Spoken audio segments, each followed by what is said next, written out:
a different star, flying over streets and our broken hearts. But they can't even touch us, we found a different beat. Paradise is waiting and we bought the lead. Hello guys, welcome back to my channel. So on today's video, I'm going to share with you my recipe on making easy lasagna. For the red sauce, we need tomato sauce, tomato paste, and chopped tomatoes. 1/4 cup of butter, garlic and onion, minced beef, salt, pepper.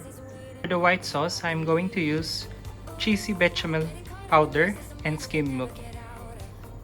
Lasagna pasta, cheddar cheese, parmesan cheese. Okay, so the first step is put the butter.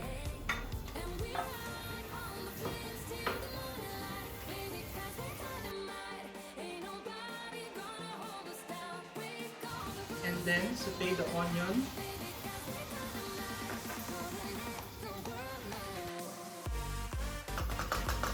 So pag nagigisa ako, ang una kong nilalagay is onion kasi yung garlic mabilis masunog.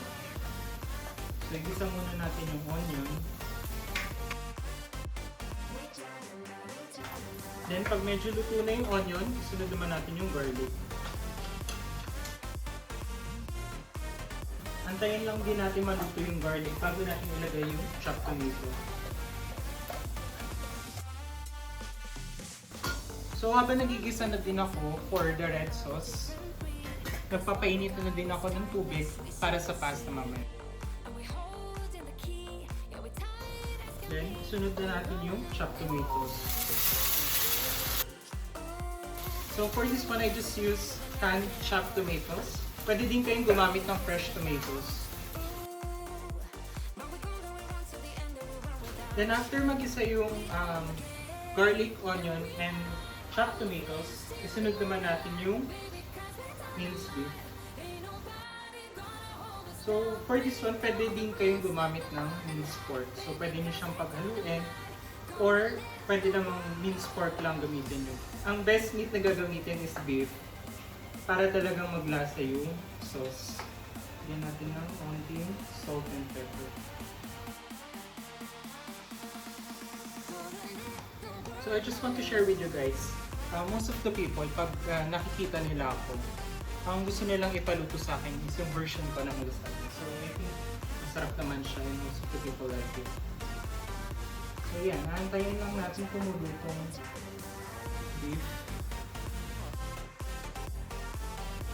So habang inaantay natin maluto yung minced beef, lulutuin na natin yung pasta. So yung dami ng pasta is depende sa inyo kung gaano karami yung isa-serve nyo. So for this one, we just use is ready to cook pasta. Pero pwede din kayong gumawa ng fresh pasta. Kung nga lang, mahirap yung process ng paggawa ng fresh pasta. For this one, for this video, I'm gonna use ready to cook pasta.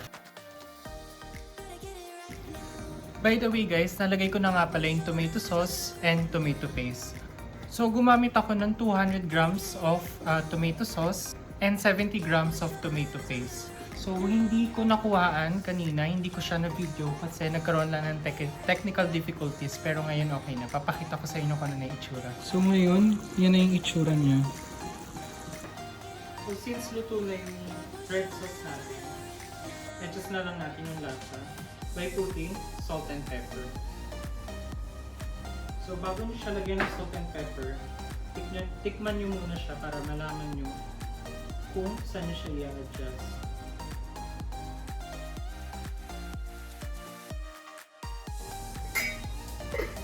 By the way, luto na nga pala yung pasta. So, tanggalin kagad natin siya sa apoy. So, for the pasta, okay lang kahit half cook lang siya kasi ibibake pa rin naman natin siya. So, yeah.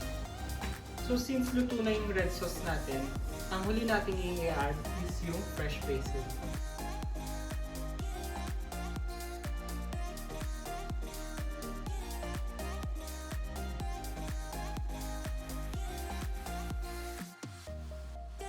So after natin ma-add yung fresh basil, haluin lang natin siya. Then, patayin na natin since luto na siya.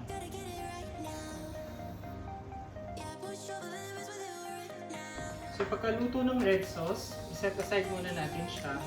Then yung white sauce naman yung lulutuin natin. So for the white sauce, gagamit lang tayo ng 80 grams of bechamel powder. And then we will add 750 ml of skimmed milk. And after nun, haluin lang siya hanggang sa maging thick lang yung sauce niya. So first, lagay muna natin yung 750 ml of skimmed milk.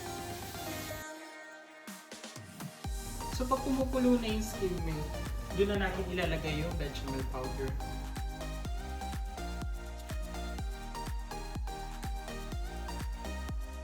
So nalagay ko na yung bechamel powder. So ngayon, hahaluin lang natin siya hanggang sa maging makapal yung sauce niya. Kung makikita nyo, makapal na siya and dapat ganito yung consistency nung sauce.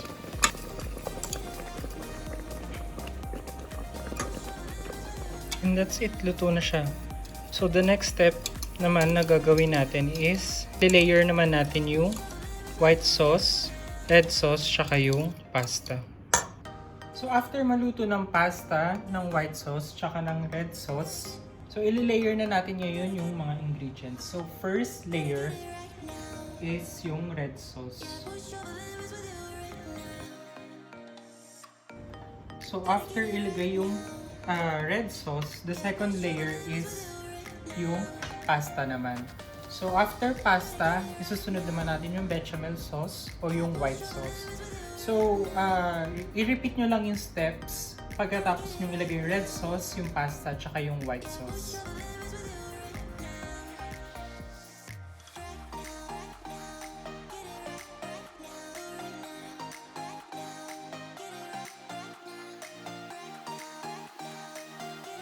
So after nyo i-layer yung red sauce, white sauce, and pasta, so the last layer na i-add nyo is yung parmesan and yung cheddar cheese. So ito na yung finished product, guys, pagkatapos nyo ilagay yung cheddar and parmesan. So for this one, kung on budget lang kayo, okay lang kahit cheddar lang yung ilagay nyo kahit wala ng parmesan, or kahit any cheese yung gusto nyong ilagay dito. So ngayon, since naka-preheat na naman na yung oven, bago nyo siya lutuin sa oven or ilagay sa oven, make sure na yung oven is naka-preheat para paglagay nyo is mainit na siya. So since kanina pa naka-preheat yung oven, lulutuin na natin siya.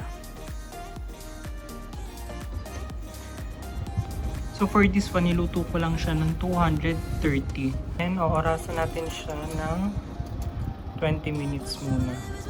And after 20 minutes, i-check nyo siya kung luto na.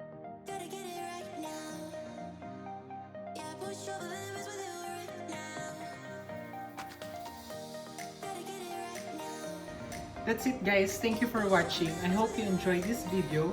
And if you enjoyed this video, don't forget to give it a thumbs up. And if you're new to this channel, don't forget to subscribe. Comment down below on what you think of my lasagna recipe. If you're new to this channel, please subscribe for more cooking videos. And I'll see you guys on the next video. Bye!